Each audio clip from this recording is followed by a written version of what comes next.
Baik, kita lanjutkan pelajaran kita. Kemarin kita sudah belajar ya, yang namanya sistem pengandalian inventory ini. Sampai kalau tidak salah saya kemarin itu, topik kita mengenai apa yang disebut reorder point ya. Reorder point, pemesanan kembali. Nah, sekarang kita lanjutlah. Di sini kita lihat, nah ini dia reorder point. Udah bisa kita tentukan kemarin ya. Sekarang kita masuk ke namanya economic order quantity. Nah, ini bisa kita lihat ya. Sebenarnya apa itu economic order quantity? Nah, kita lihat di sini. Kita coba ya. Nah, economic order quantity. Kalau kita lihat ya, kita ambil dari buku itu ada penjelasannya ya tentunya. Tetapi kalau saya ambil dari internet, economic order quantity itu ialah seperti ini ya. Nah, economic order quantity adalah sebuah model matematis untuk menentukan jumlah optimal pesanan untuk meminimalkan biaya persediaan dengan mempertimbangkan biaya pemesanan dan biaya penyimpanan persediaan ya. Jadi dalam economic order quantity itu tujuan utamanya adalah optimalisasi pemesanan, dan efeknya kalau pemesanan kita optimal, biaya persediaan menurun, biaya pemesanan juga menurun, biaya penyimpanan juga menurun ya, paham ya. Jadi economic order quantity itu tidak lebih dari bagaimana melakukan pemesanan yang optimal untuk menurunkan biaya persediaan, biaya pemesanan, dan biaya penyimpanan. Nah, kita lanjut lagi. Nah, di sini ada contohnya ya. Ada contohnya EOQ itu dihitung dengan rumus yang ini.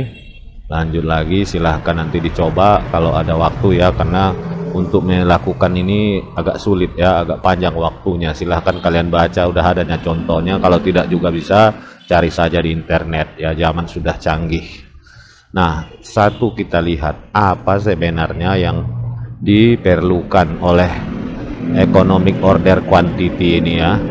Nah, ada beberapa hal sebenarnya ya, saat contoh-contoh realnya ya. Contoh-contoh real dari apa perlunya melakukan economic order quantity ini. Nah, kita paste dari internet ada. Satu, katanya membantu meningkatkan efisiensi persediaan. Kedua, biaya persediaan yang tadi juga itu ya, yang tadi udah saya bilang. Nah, selanjutnya apalagi? Ini yang belum ada tadi, meningkatkan kecepatan pengiriman. Dan kalau dia sudah bagus tentunya ada kepuasan pelanggan ya. Itu sangat penting sekali sebenarnya, bagaimana kita memuaskan pelanggan. Nah, kalau kita melihat di contoh ini ada beberapa hal-hal yang perlu kita tahu ya, yang perlu kita tahu untuk menghitungnya. Kita lihat dulu ya. Ada hal-hal biaya-biaya yang perlu, yaitu nah, biaya pertama kita lihat di sini apa, biaya pemesanan. Nah, ini harus kita tahu angkanya. Biaya penyimpanan barang, terus tingkat permintaan. Nah, yang namanya semua ini namanya biaya, tentunya ada bisa per hari, bisa per minggu, bisa per bulan, juga bisa per tahun atau semester juga bisa ya, bisa per tahun. Nah, tergantung dari kebijakan oleh perusahaan tersebut, umpamanya menghitung biaya pemesanan apakah per minggu, per bulan. Nah, biaya penyimpanan juga kayak gitu. Tetapi intinya kan semua tergantung produk ataupun bidang yang bergerak di bidang apa perusahaan itu tentunya. Nah, kita lanjut lagi. Nah, ini contohnya. Sekarang kita masuk yang namanya logistic networking. network planning. Apa ini? Yaitu ya secara sederhana kalau kita terjemahkan bahwa logistik ini bagaimana perencanaan ya jaringan. Nah, kira-kira coba kita lihat apa maksudnya ya. Nah, kita tambah kita pastikan di sini ya, adalah proses perencanaan dan pengembangan jaringan logistik yang efisien dan efektif untuk memenuhi kebutuhan pelanggan dengan biaya minimal. Nah, ya. Jadi dengan biaya minimal kita puaskan kebutuhan pelanggan, tentunya untuk meminimalkan biaya tidak terlepas dari perencanaan ya dan pengembangan jaringan. Apa saja katanya yang dalam networking itu? Nah, pertama kita lihat di sini ada ini, kita kopikan dulu ya. Ini ada. Nah, pertama tentunya di sini adalah satu, memilih lokasi strategis. Di sini maksudnya apa? Lokasi yang tepat membantu perusahaan mengoptimalkan operasi logistik dan mengurangi biaya transportasi. Contohnya, perusahaan dapat memilih lokasi dekat dengan pusat pelanggan atau jaringan transportasi maupun produksi. Kedua, menentukan moda transportasi yang tepat. Nah, jadi ini juga di sini ya, transportasi ini sangat penting. Apakah menggunakan transportasi darat atau laut maupun udara. Nah, itu termasuk dalam network planning ya, perencanaan jaringan. Ketiga, mengoptimalkan rute pengiriman. Nah, rute pengiriman ini dapat mengoptimalkan biaya transportasi dan waktu pengiriman dalam rangka kita untung, pelanggan kita puas ya. Itu penting sekali. Nah, yang selanjutnya adalah meningkatkan efisiensi operasi.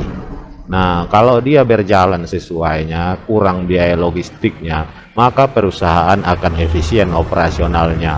Misalnya perusahaan menggunakan teknologi otomatisasi ya, masing-masing udah mesin yang bekerja, itu juga mengoptimalkan. Yang selanjutnya adalah mengelola persediaan dengan efektif, membantu perusahaan mengurangi biaya penyimpanan dan kehilangan peluang penjualan ya. Nah, itulah ya. Disitulah kalau kita mau mengelola persediaan itu dengan menggunakan metode ROP dan EOQ. Nah, selanjutnya kita lihat. Nah, ada di sini diceritakan mengenai ERP. ERP ini kepanjangnya Enterprises, R-nya Resource Planning, perencanaan sumber daya perusahaan.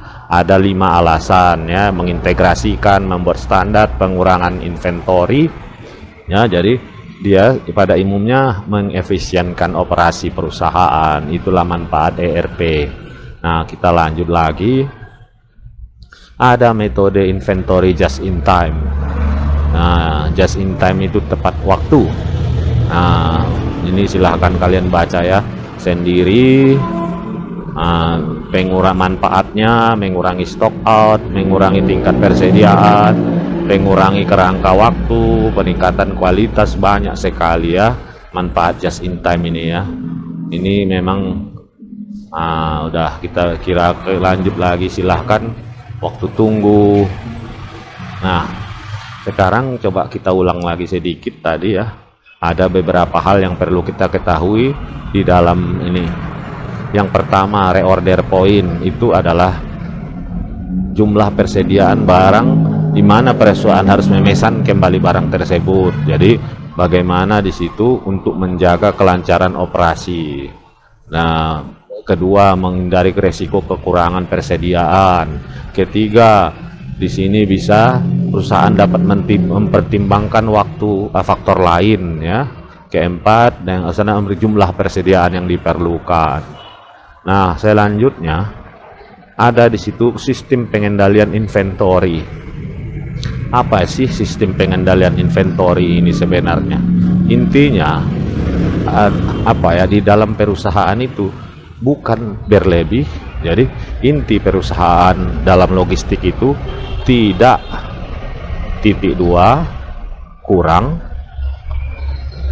koma, tidak lebih. Inilah dalam logistik kunci semuanya. Jadi tidak kurang, tidak lebih, alias pas. Itulah semuanya ya, kunci-kuncinya. Jadi kalau kita cerita sistem pengendalian inventory itu sebenarnya itu intinya, tetapi kalau kita melihat secara teoritisnya ya seperti ini, bahwa perusahaan tidak berlebihan dan tidak kurang, meminimalkan biaya dan sebagainya. Nah ya, itulah dia. Barangkali sampai di sini dulu pertemuan kita, mudah-mudahan bermanfaat. Terima kasih. Tunggu dulu. Nah, ini kalian kerjakan, ada latihan di sini.